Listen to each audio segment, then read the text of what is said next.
1951 Bowling Green Falcons football team.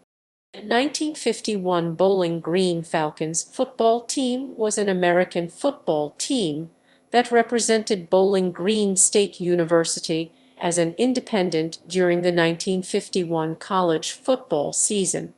In their 11th season under head coach Bob Whittaker, the Falcons compiled a 4-4-1 record and were outscored by all opponents by a combined total of 178 to 150.